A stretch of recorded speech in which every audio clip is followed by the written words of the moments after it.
Here, in the ancient, mist-shrouded heart of the Australian Daintree Rainforest, time operates on an entirely different scale. It is 5 o'clock in the morning. The air is intensely cool, heavy with morning dew, and painted in muted blue twilight hues. This lush biome is a living relic of the ancient supercontinent Gondwana, and beneath its towering cycads lies a hidden, alien world, a microscopic empire of astonishing complexity.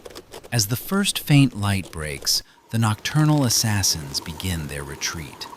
We observe the Sydney funnel web spider, a formidable primitive arachnid, slowly pulling back into the dark sanctuary of its silk-lined burrow. Its highly sensitive tarsi, microscopic claws at the end of its legs, detect the subtle temperature shifts of the soil, signaling that the humid night is over. Deep within its white silken tunnel, it lays down a final anchor thread, safe from the coming heat. Above the damp forest floor, the true masters of this canopy are just awakening.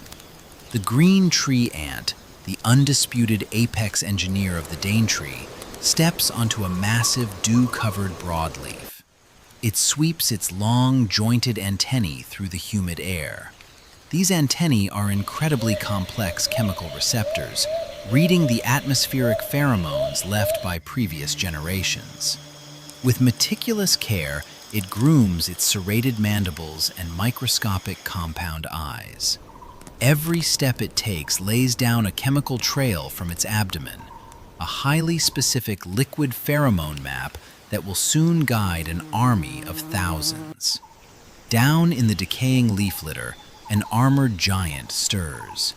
The rainforest centipede, a predator of terrifying efficiency, undulates its multi-segmented body over wet cycad bark. Its bright orange legs move in perfect rhythmic synchronization.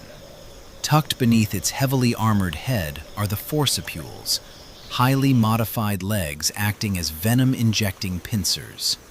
It sweeps its long antennae over the mud, tasting the air for prey, before curling its powerful rear terminal legs to anchor its heavy body against the damp, rotting fern fronds. As the sun climbs higher, revealing the mid-canopy foliage, masters of optical illusion begin their day. The leaf insect hangs upside down, swaying gently to perfectly mimic a wind-blown leaf. This is a triumph of evolutionary camouflage. Its flat, lobed abdomen even features false necrotic brown spots, mimicking decaying plant tissue to deceive the sharp eyes of avian predators. Not far away, a tiny jumping spider, an arachnid possessing some of the most advanced vision in the invertebrate world, swivels its brightly colored body. Its massive, primary anterior median eyes have internal retinas that physically shift to scan for movement, acting almost like a biological telescope. It calculates distance with supreme mathematical precision before firing its specialized rear legs, launching itself across the void on a microscopic safety drag line. By 8 o'clock in the morning, the bright, overcast sky brings a surge of vitality to the rainforest. The soft, diffused daylight reveals a masterpiece of social engineering. High in the overlapping green leaves, the green tree ants are engaged in an immense architectural endeavor. A single worker stretches its entire body horizontally across a vast chasm between two large green leaves. Its serrated mandibles locked onto one edge, its hooked claws gripping the other. When the gap is too wide, they perform a miracle of cooperation. A living chain of ants forms, each grasping the incredibly narrow waist of the worker behind it. Together, they sway and pull, exerting a combined tensile strength that defies physics, slowly drawing the two leaves together. But they cannot produce silk themselves. Instead, specialized workers gently carry soft, white, grub-like larvae from deep within the nest. By gently squeezing the larvae with their mandibles, they stimulate the young to exude thick threads of white biological silk, carefully weaving back and forth to permanently glue the leafy walls shut. It is a level of agricultural and architectural intelligence unmatched in the natural world. Down below, the warming mudflats host a completely different strategy for survival. The peppermint stick insect, an impossibly thin creature, mimics a dead fern stem. When threatened by the sudden movement of a predator, it oozes a microscopic droplet of a highly specialized peppermint-scented defensive chemical from a gland on its thorax, an irritating deterrent to anything daring to take a bite. It awkwardly pulls its long, spindly legs from the thick mud, gripping the dry wood fibers with a single microscopic hook to pull itself to safety. Nearby, in a still puddle of dark, muddy water trapped between ancient cycad roots, a terrifying aquatic ambush predator waits.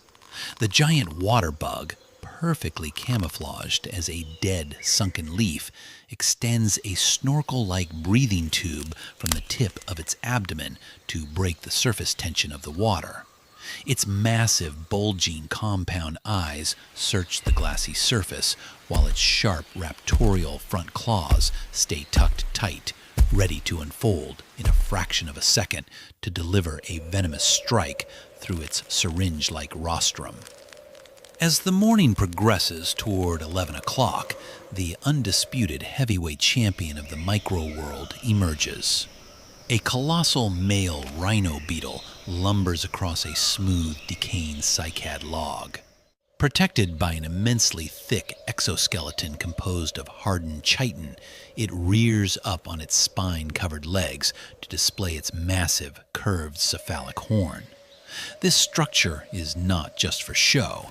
It is a biological lever used to wrestle rival males from the branches.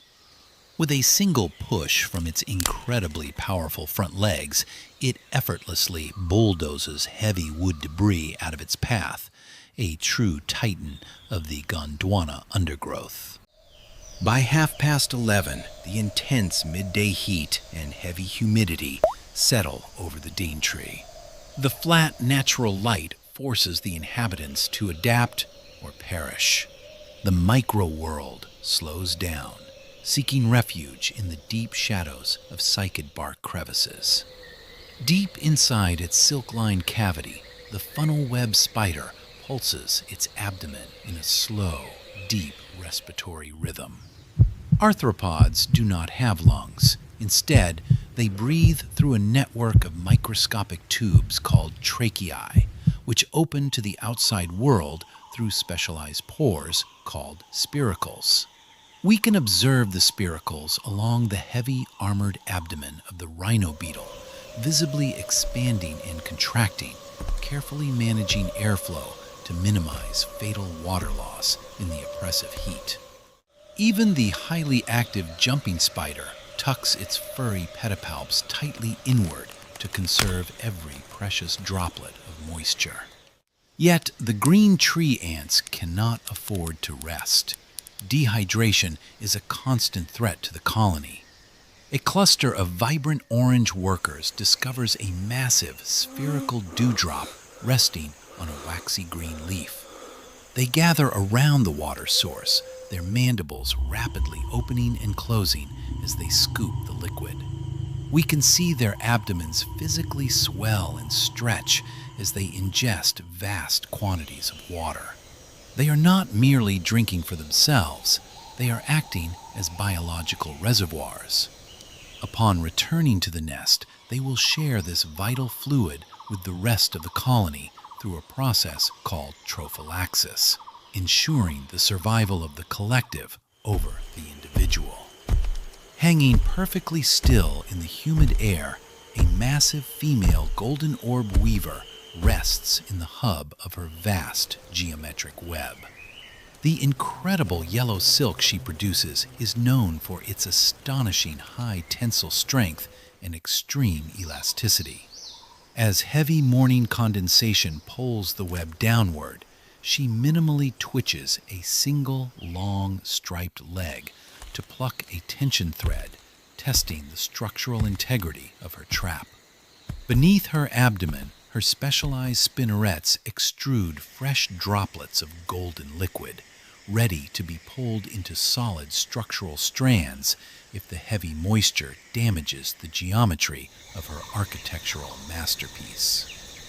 Not far away, the spiny leaf insect hangs completely motionless, matching the stillness of the afternoon to perfection, its complex respiratory pulses reduced to an absolute minimum. As the clock strikes 2:30, the harsh midday light begins to fade into warm, muted afternoon tones. The cooling air signals a renewed burst of micro-movement. The giant huntsman spider, a master of the ambush, flattens its mottled brown body entirely against a mossy cycad root. Lacking the ability to spin a web to catch its food, the huntsman relies entirely on stealth, speed, and venom. Its intricate cluster of 8 black eyes swivels to track movement in the undergrowth. The sharp tarsal claws on its feet, equipped with dense tufts of microscopic hairs, allow it to walk effortlessly across smooth vertical surfaces as it maneuvers into the perfect striking position for the coming dusk. High in the canopy, danger is invisible. A lone green tree ant, rapidly following a pheromone trail, suddenly halts. It has wandered too close to the perimeter of the golden orb weaver's domain and becomes ensnared in a few thick strands of golden silk.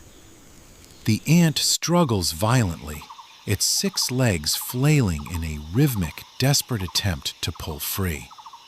But the microscopic, sticky golden globules along the silk threads are flawlessly designed to stretch and hold, pulling taut and vibrating under the extreme tension without snapping.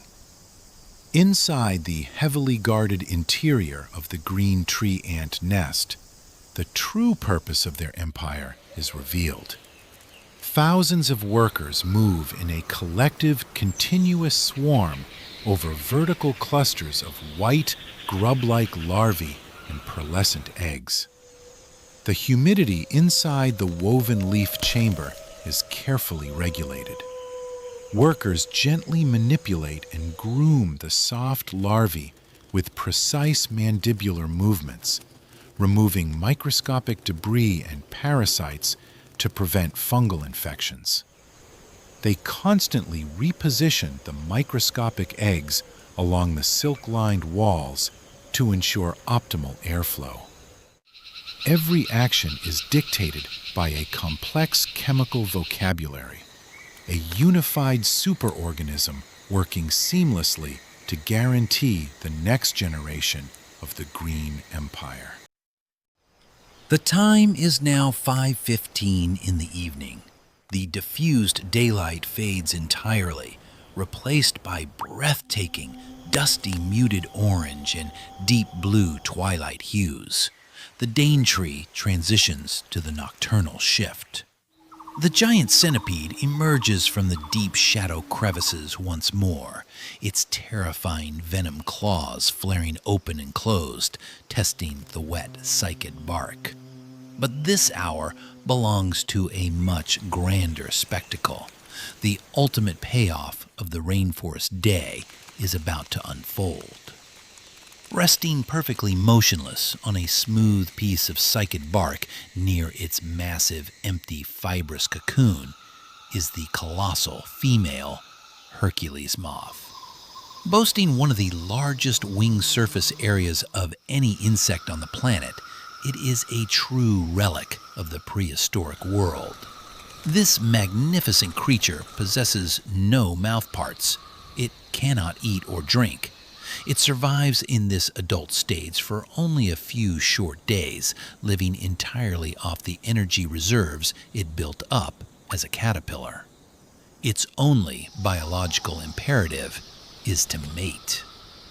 As the twilight deepens, the first minute twitches of life ripple through the dense cluster of thick, fur-like sensory setae covering its massive thorax. It must raise its internal body temperature before it can take to the air. The incredible network of primary veins running along its massive patterned forewings begins to stiffen. The microscopic scales covering the wing membrane physically shift and align as the wings slowly unfurl outward, smoothing out the complex color bands and the striking false eye spots designed to startle predators. The colossal moth slowly climbs vertically up the gnarled bark, its specialized hooked claws gripping the mossy launch branch. It tilts its heavy body backward at a precise 45-degree angle, coiling its muscles to generate maximum leverage. At exactly 7 o'clock in the evening, the deep nocturnal blue finally overtakes the sky. The Hercules moth flares its massive wings and launches horizontally into the humid void. It ascends powerfully through the complex rainforest undergrowth, a stunning silhouette against the Gondwana night, completing the endless, perfect circadian rhythm of the hidden micro-wilderness.